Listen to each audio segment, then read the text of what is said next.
Komiði sæl og velkomin aftur að Rauðaborðinu. Ég heiti Oddný Eir og til minni komin María Eriksdóttir Paduro. Hún íbúi í Reykjavík. Ég vil að kalla, baði að koma sem íbúi í Reykjavík,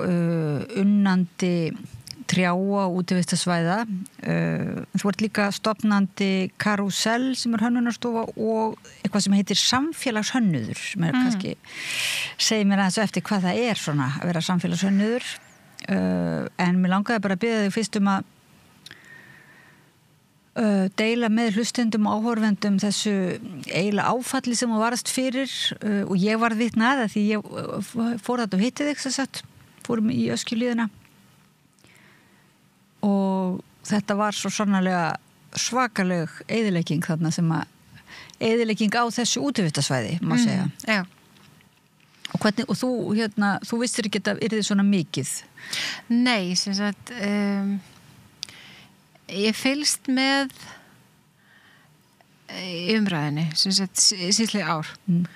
Og svo gerist það fyrir kannski nokkrum mánuðum að kvíðin orðin það mikill hjá mér að því að ég sé fram á að ég fæ engan hljómgrunn hvergi að ég bara hætti að mæta í Öskjuhlíðina. Ég get ekki tekist á við það sem sagt að fara í göngutúr hennan vikulega eða ég fer stundum oft í viku sem sagt minn rúnd og svo bara labbi í fangið á einhverju skógarhaugsmanni, ég bara get það ekki. Svo á miðvikudaginn síðasta þá segir einhver við mig, heyrðu þú veist að það er að fella núna og ég bara rík af stað og svo föstudag, já ég sem sagt hringi alla sem að með dettur hugur hringi og skoða málið sem sagt hvernig á að fella og svo framvegis og á föstudaginn að þá hef ég mig í að fara á svæðið með vinkonu minni, ég sem sagt treysti mér ekki í það einn og hún kemur með mér og við tölum við skógarhaugsmann og hann segir já, alveg róleg þá að fella í 3 svæðum 1, 2, 3 núna erum við bara í svæði 1 og það bara í fluglínu og við erum sem sagt ekkert að fella þarna fyrir ofan þarna sem að þú verðist ganga ég var að tala við hann þarna alveg í tárum og eitthvað svo og mér líður bara þó nokkuð mikið betur og fer heim og róa mig og svo í dag þegar ég fer að skoða þá þetta bara miklu verra en ég átti vona. Það búið að taka svona alltaf þessa samfellu úr skóginum sem var talað að væri nú einstök svona staðreind, svona samfelldur skógur þannig nú komin virkilega svona stóri skallablettir. Risastóri og að mínum að þetta búið að taka hjartað í skóginu. Við erum kannski, við kunnum ekki alveg á skó á Íslandi. Þú veist, þessi gamli brandari, hvað gerur ef þú týnist í íslensku skógi, hann á svolítið við, bara ennþá. Kjarr og íslenskt birki, þú veist, þetta ekki skógur. Ok, kannski sumstaðir birkitrén og stór, en skógur svæði þar sem að þú getur labbað inn á milli og undir tré. Þú veist, undir tré. Þessi tilfinning að vera í skógarbotninum og þannig náttúrulega alls konar svona leiðakerfi búið að byggjast upp í gegnum árin sem núna eiginlega ónýtt. Já, það eru einstök tré eftir hjá þessum fallegustu eða flottu göngustígum en náttúrulega það engin skógur fyrir aftan, það bert svæði.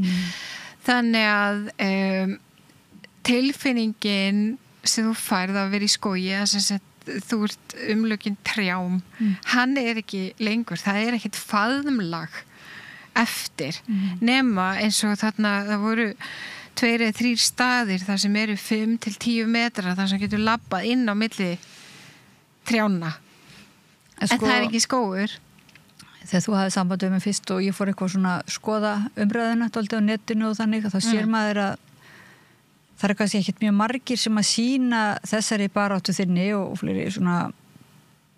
áhuga eiginlega vegna þess að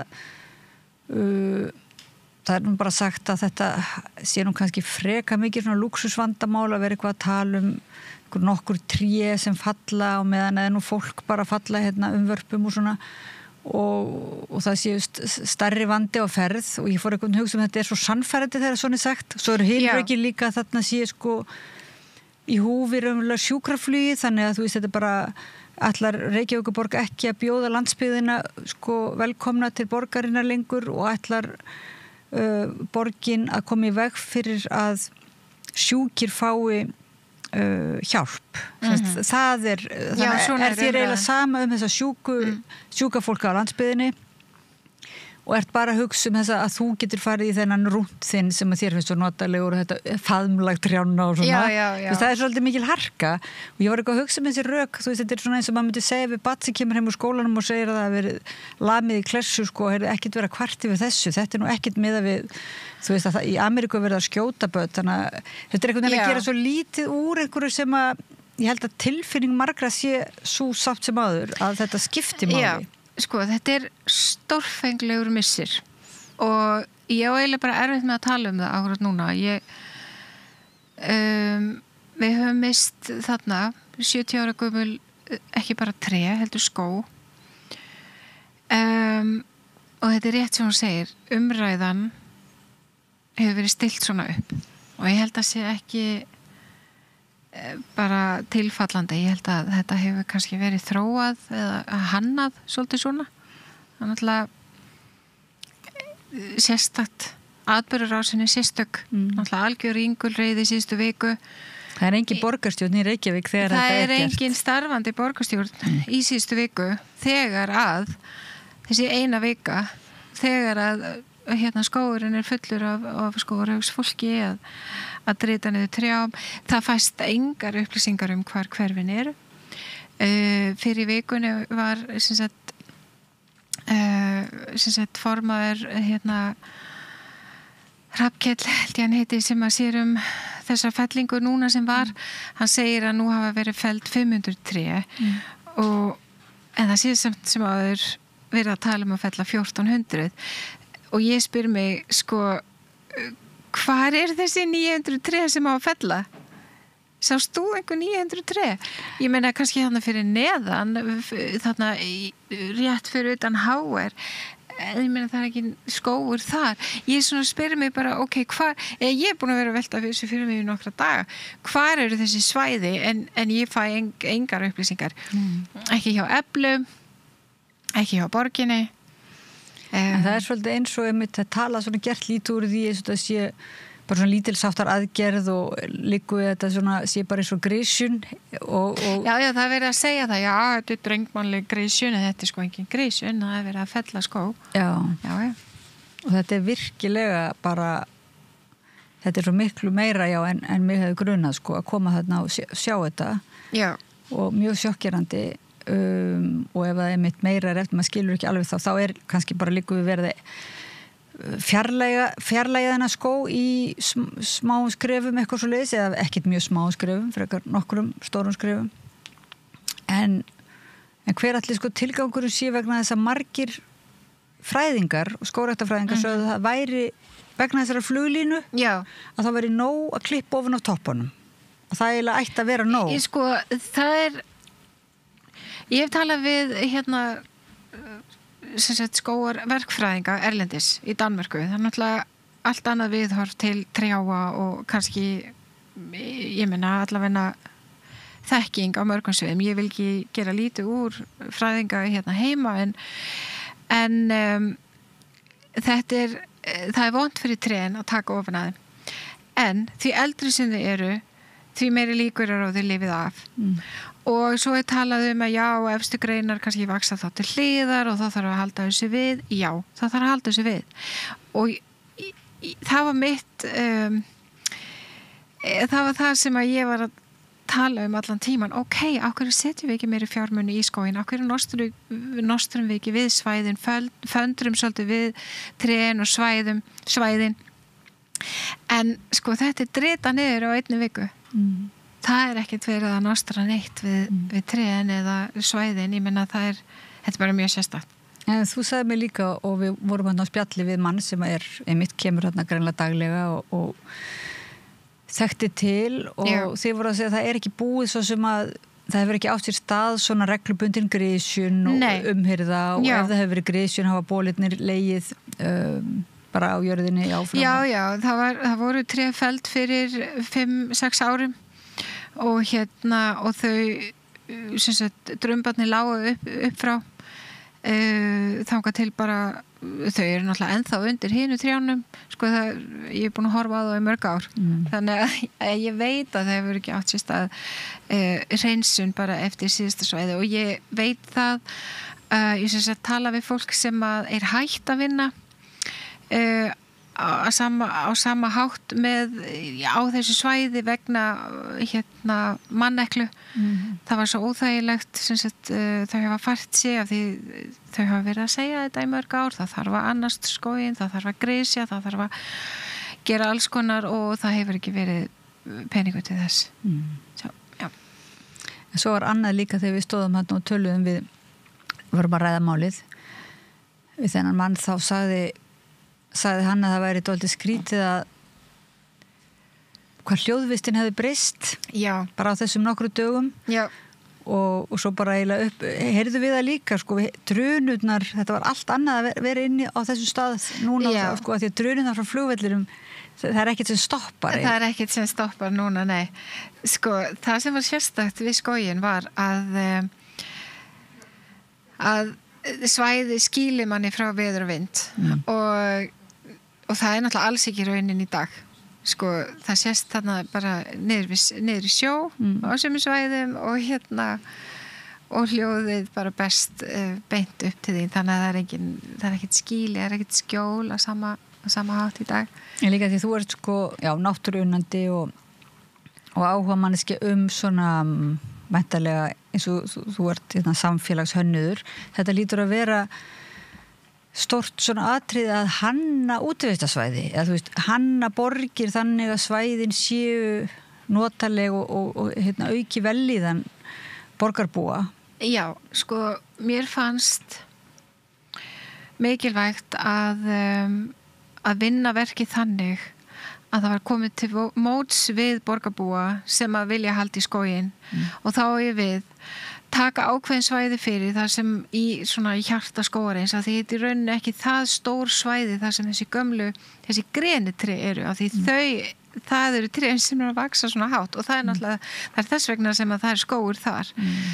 og sem sagt það er kannski að fella á ákveðnum svæðum að því auðvitað er það mikilvægt að tryggja flugöryggi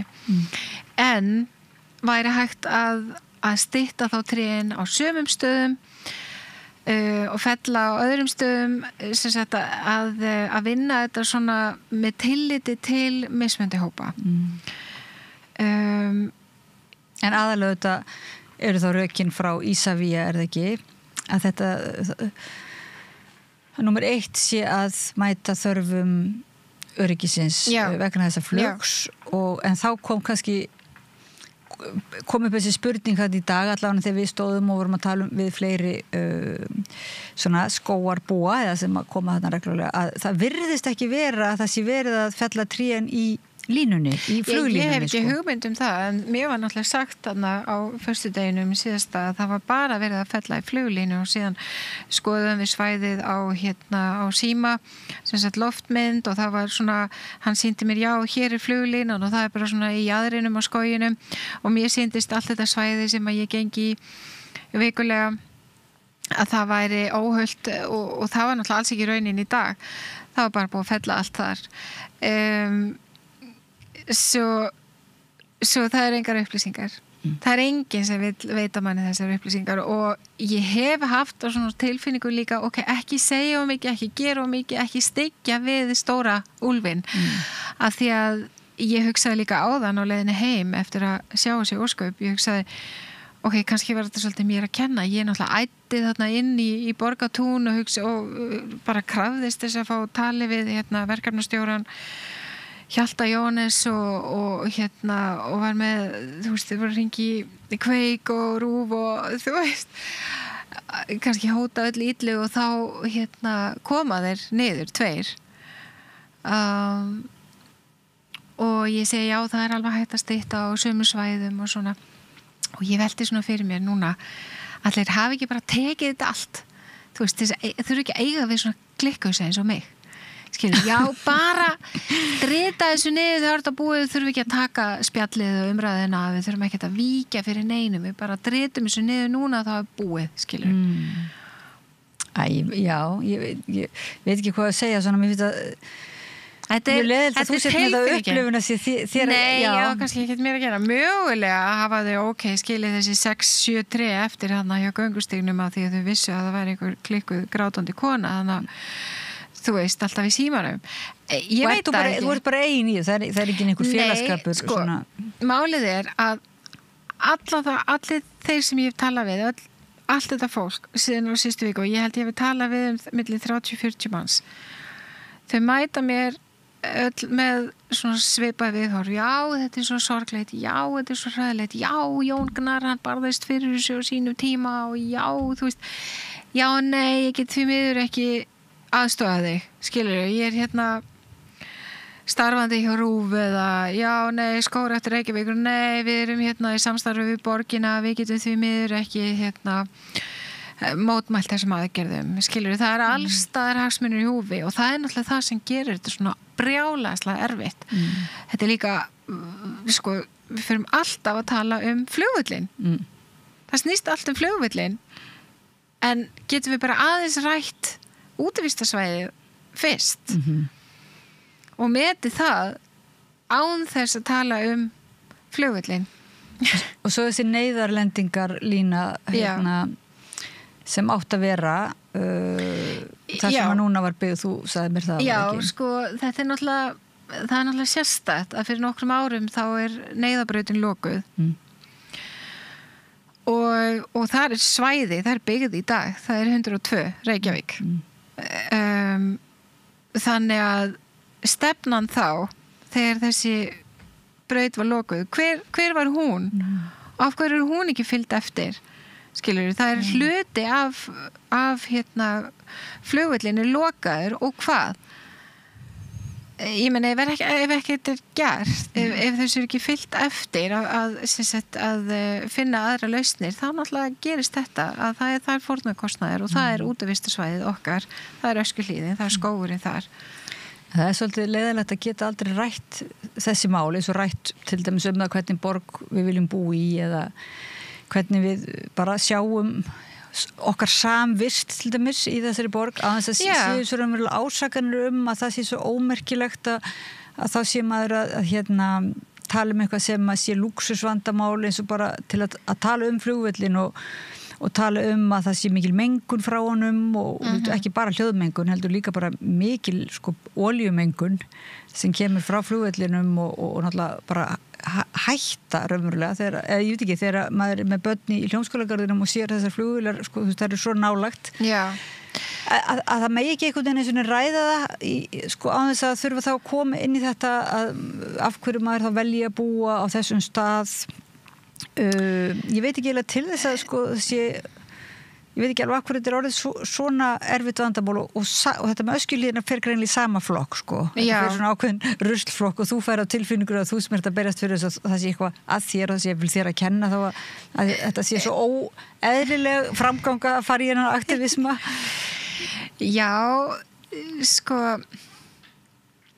hérna ég var að lesa færslu bara fyrir í dag frá konu sem var að tjá sig þetta og hún nefndi eitthvað merkilegt fannst mér og hún var að segja sko við þurfum svolítið að velja stefnu, framtíðastefnu þú veist hvaða svæði ætlum við að vernda og hvernig borg ætlum við að vera ætlum við að eyða þessum svæðum, grænu svæðum sem við höfum en það stefna okkar að halda þeim og varðveita ef svo hvað ætlum við þá að gera skilur, þú getur ekki núna er komin upp svo stað að þú getur ekki fengið bæði þú getur ekki haft flugvöll sem er búið að minnka og haldið í þetta svæði hvað ætlar að gera og hérna það kostar já, það er hægt að græða á því að byggja þarna eitthvað annað ég meina, þú veist, pall fyrir þyrlu eða þú veist, eitthvað aðeinslegt fyrir túrismann já, það er aldeilis hægt að græða þessu svæði en hvað er alltaf að stoppa, hvað eru mörkin Og hvað erum við tilbúin að missa? Hvað erum við tilbúin sem borgarbúar hérna að fórna núna fyrir flugvellinum? En getur ekki komið líka þau rök sko það sé bara búið að skipuleggja alls konar útivistar hlaupabrautir með frá sjónum og svoleiðis og þetta sé nú bara skógur þar sem að útigangsfólk og perrar hafi hérna verið svona og kanínur einhvern veginn. Já, en þetta er náttúrulega fáfræði, skilur fólki sem að nýti sér skóginn sem eru ekki bara meðaldra konur í krísu eins og ég. Nei, ég segi svona, ég menna að því það hefur hjálpað mér alveg stórkostlega mikið að hérna finna mig í skóginum og ég veit að það er hópur kvenna eins og ég sem eru þarna. Þetta er líka fyrir börn. Ég veit ekki neitt betra en að labba þarna með börnunum mínu. Það er eitthvað sem að gerist, það er eitthvað magical. Skilur þú hleypur börnum lausum í skóginum, þau bara, þú veist, þetta er ævintýra heimur. Það er eitthvað smá eftir. Núna. Já, en það sem maður óttast að hafi horfið, eða sé horfið nú þegar, en þeir eru báðar svartklæddar svona, sorgarlitur, svolítil sorg í manni, að því að á þessu svæði þá var svo gaman að fara einmitt með börn og að svona, það var pínu ógn, þú veist, þetta er svona eini staður sem maður getur ímyndað sér að sé úlfar á Íslandi og hérna og maður getur til dæmis vilst þarna og ég hef oft vilst í Öskjulíð sko og einhvern veginn á þessu ráfi þá svona finnum sjálfan sig og krakkar fá þess aðeins svona en nú er það ekki, nú er eiginlega komið svo mikið af svona blettum og þetta eru þá svo litlir kjarnar sem að eftir eru að það er eiginlega ómögulegt að villast eða allavega erfiðara. Sko, það er stór úlfur ennþá fyrir neðan, öskrandi úlfur, ég myndi segja að það væri flugvöllurinn. Ekkert rómatist við það. En já, það er erfitt að villast núna. Það er ekki hægt. En myndið þú ert nú samfélagshönnuður og kannski segir okkur hvað það er, myndið það væri hægt að haka í að það væri eitthvað jákvætt að inn í borg sé svæði þar sem þú villist það kannski beinlínis hljómar ekki sérstaklega eitthvað mikilvægt? Sko ef við lítum á New York það er þarna Central Park í miðjunni á stóru svæði bara á Manhattan þetta er rosalega verðmætt svæði ímyndaðir af hverju fær það að standa það er vegna þess að það er mikilvægt. Það hefur einhverju ákveðið. Hér eru mörkin, hér er hérna garðurinn og hann fær að standa. Punktur. Við þurfum svolítið að taka þessa ákveðin og ég held að hérna fyrrverandi ekki borgarstjórnin sem var áður en að Einar kom að ég meina það var stefna dags að vernda þetta svæði en það er búið að skemma það svolítið núna hann vísar í að þetta sé verndaður staður eða var ekki ég las eitthvað svolítið að hann allavega leitaði til sérfræðinga þar sem hann var einhver borgarminja verndi eitthvað að því að þetta væri það sérstæður staður og sérstæður skógur sko það er bara mjög erfitt að finna þessar upplýsingar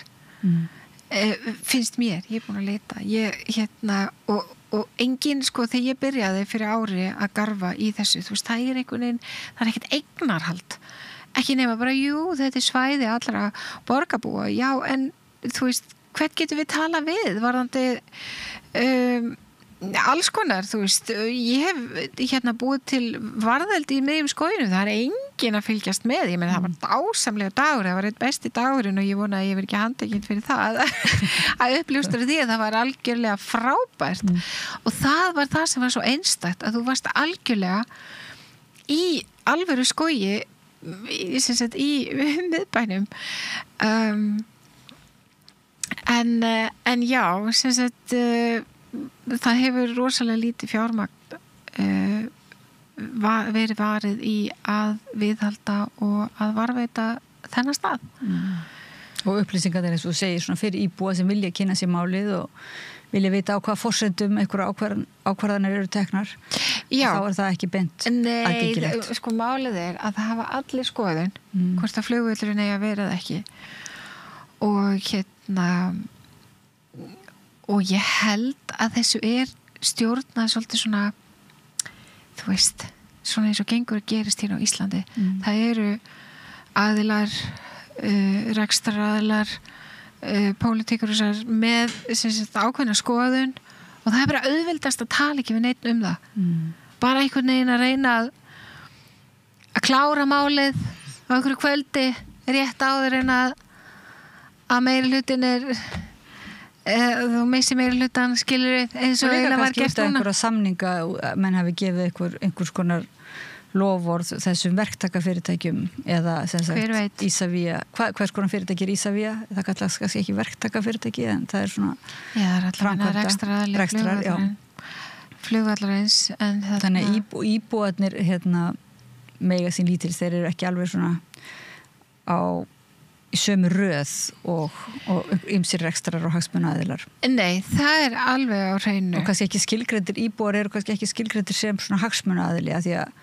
útivist og þessi velíðan ekki kannski skilgreind sem hagsmunamáli. Að það breytist núna. Voru þetta konur sem gróðursettu þessi tré? Já, hann sagði mér það skógarfræðingur núna hjá Land og Skógi að það væru konur sem að gróðursettu tré þarna fyrir 70 árum. Og mér þykir það bara mjög merkilegt og það kannski konur núna sem eru standað að því að vernda það sem við höfum núna eftir, ég veit það ekki en það svona meiri, það ekki beint svona kvenleg orka þarna núna þegar að maður beint eftir þessa eyðileggingu og þá eiginlega voru hugrenningatengstina því það svo mikið talað stríð og það eru stríðsógn og einhverjur að fara að tala að þetta var jafnvel að stofna íslenskan her og eitthvað þá fór maður að hugsa með þetta náttúrulega eins og stríðsminja safn örskilviðin líka og svo svo óhugulegt hvað þetta þá allt í nú þetta ekki bara eitthvað fortíðir þetta stríðstal heldur það allt í orðið þannig að maður veldi ég vil fyrir byrja allir þetta sé kannski bara verið að tala fólk sem kemur með sjúkraflugi hvort það sé bara einhvers konar fyrirsláttur en þetta sé bara verið að búa til betra aðgengi fyrir einhverja herflugvilar. Nei, ég bara þetta hugrenningatengsl mín, maður veit ekki. Ég meina, þú veist, mín martröð væri svo þarna að einhverjir aðilar feikju að koma og byggja einhvers konar ferðamanna paradísi, skilur það náttúrulega perlan uppir orðin algjör aðalega bara fyrir túrism þú þarft kort eða þú ætlar að komast þarna inn sem bara íbúi. En Nauthólsvík er mjög svona virkustaður, útvistastaður og þannig beinu tengingu þannig að maður sér það sem jákvætt en það var líka verið að tala það áðan að nei, nú man ég ekki allt í hennu hvað hann sagði okkur þessi svona vísi maður sem við hittum Já, þarna með hvað var mörg sjúkraflug og svoleiðis já, hann var líka að nefna það að var einkennilegt að trén voru felld þarna hjá uglunni að því það væri svona í jaðri fluglínunar eða jafnvel fyrir ofan þannig að hann svona velti fyrir sér af hverju að allt væri fellt þar og þetta einmitt skrítið af hverju fáum við ekki þessi mörk af hverju fáum við ekki að vita hvað eru svæði 1, 2 og 3 Já, hann vísaði nú í einhverja teikningu eitthvað sem hafi komið fram en þetta virtist ekki alveg vera í Nei, ég meina skógarhagsmaðurinn sem ég talaði við hann vissi það ekki eins og sjálfur hann bara taldi hann sagði mér sér við mig það ekkert verið að fella hana fyrir ofan sem var náttúrulega alrangt Já, en hann, einmitt, þegar við heyrðum háaðan í vélunum þá sagði hann raunverulega sjúkraflug væri nú bara ekkert mál og líka bara innanlandsflugið en svo það bara æfingaflugið og raunverulega lúxusþotur, einkaflugið og það það er ofbærslega mikið læti í einkavélunum og svo líka og mengun, það hefur líka verið mælt það er mjög mikil mengun af þessum og þyrlufluginu þetta fyrir túrista að fara að gósinu það er það líka ég þekki fólki í nýja hverfinu þannig að 102 sem að kvartar ofbærslega mikið undan hljóðmengun einmitt frá þyrlufluginu. Það rosalegt og það er ekki ein vél á dag, þú veist, það bara sífelldur straumur náttúrulega sérstaklega þegar það gos. En segðu mér núna, tíma okkar senna þrótum, en sko, geturðu upplýst okkur bara hlustendur og áhorfendur svona hvað það hvað samfélagshönnun Sko, þetta snýst svolítið að nota hönnunar hugsunna í ferli og verkefni tengt samfélaginu að sem sagt láta sér varða hvað þú ert að hanna líka og fyrir hvern og af hverju ekki bara þetta típiska svona eins og hefur verið eins og ég verið ráðin á auglýsingastofum til margra ára að þú veist, þú fær verkefnin á borð til þín og það ekkert spurt af hverju getum við gert þetta betur fyrir til dæmis típiska að það var mikið af bílalegu fyrirtækjum eða einhverjir sem vildu fá hönnun hjá mér ég sagði já ok, eru þið líka með rafmagnsbíla, eru þið að gera eitthvað fyrir náttúruna, nei, verð ekkert að spá í því, þú veist, við viljum bara selja eins mikið og hægt og maður verður bara þreyttur af þessu og ég þekki marga hönnuði í þessa stöðu og svo og þetta er svolítið grein sem vaxandi miklu meira kannski í öðrum löndum í Bandaríkjunum, í Danmörku það til dæmis verið að hanna svona viðmót og upplifun sjúklinga á spítalum en það líka búið að fara svolítið í það á Landspítalanum svo þú veist, þetta alltaf uppleið. Ok, en þú sagði mér náttúrulega í skóginn, það eins og við höfum hist bara virkilega lengi en við náðum góðum kontakt í þessum skógi sem eftir í öskjuhlíðinni. Þú sagði mér að þú hefði búið út svona víða heim og eða verið alin upp og svona má það bara spyrja hvernig finnst þér Íslendingar vera svona einmitt í þessu að hanna eða hafa svona meðvitund að við þurfum að hanna samfélagið Sko, þetta sérstaklega hvað maður segja, in your face á auglýsingasofum hvað Íslendingar eru skammsýnir og sko líka dugleg og framkvæmd og glöð dugmikil, kjarkmikil fá hugmyndir og vilja framkvæma strax en ekkert vera kannski að hugsa neitt mikið afleiðingar til lengri tíma og sko ef það er eitthvað sem að svona einkennir kannski skógarhöggið í Öskjuhlíðina í síðustu viku þá var það athafnasöm fáfræði finnst mér þarna hefðum við geta gert þetta bara miklu betur geta notað meiri tími í það við hefum geta byrjað að fella svona eitthvað smá hér og þar við hefum geta byrjað að gróðursetja fyrir mörgum árum í staðan fyrir að taka núna bara risa svæði það sem ekkert þetta svakalegt Hvað þeir eru framkvæmdasöm athafnasöm fáviska athafnasöm fáfræði, já. Já, það sem sagt bara æða af stað og höggva á þennan hátt. En við ákveðum að tala þetta þótt að tilfinningin hafi líka verið svo að það bara væri orðið og seint og það sé ekkert að gera. Já, einmitt. Manni langar eiginlega bara að hætta við öllu og þú veist, ég bara plana að búa hluta árinu og bara flytja þú veist, en það, ég veit líka að það þýr ekki neitt og það eru svæði sem hægt að vernda og við verðum eiginlega bara að saminast við sem að látum þetta láta okkur varða þessi mál þá mikilvægt að saminast og hugsa ok, hvernig getum við verndað þetta sem eftir hvað getum við gert til að tryggja flugöryggi og að vernda ýmis svæði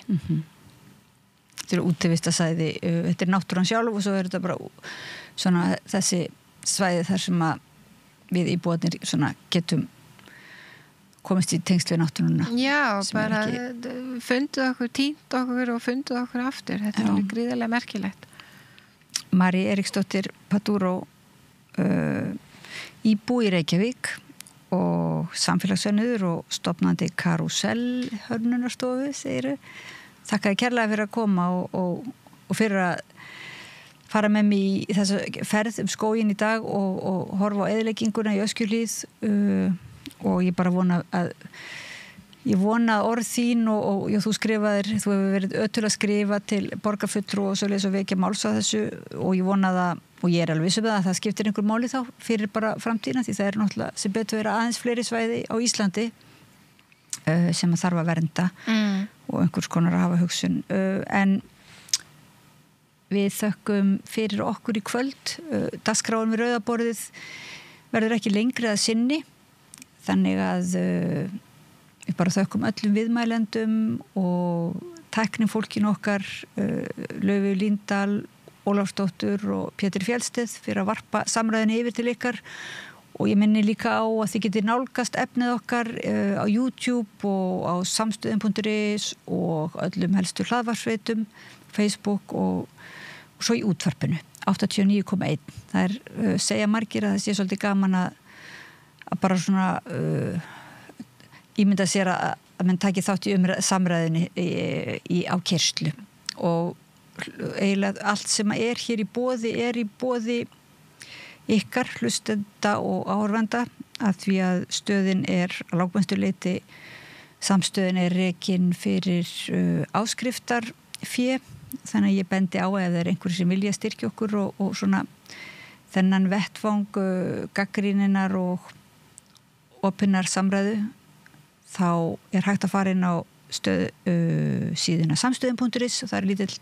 hnappur sem stendur á áskrift og það kostar 2500 að gerast áskrifandi auðvitað allt efni opið en þetta styrkir aukna dagskrárgerð og við erum mjög þakklátt fyrir það og líka fyrir bara að tala efnið og deila því og hlusta og koma hingað og taka þátt í samræðin. Við erum að byggja upp svona reyna að virkja raddir sem flestra. Ég held að það sé ekki vanþörf á og íbúa í landinu. Ég held að við þurfum aðeins að heyra betur í sjálfum íbúanum en við segjum það gott í bili og góða nótt. Takk fyrir. Segðu það á Samstöðinni. Samstöðin í eigu hlustenda, áhorfenda og lesenda. Sláist í hópinn og gerist áskrifendur.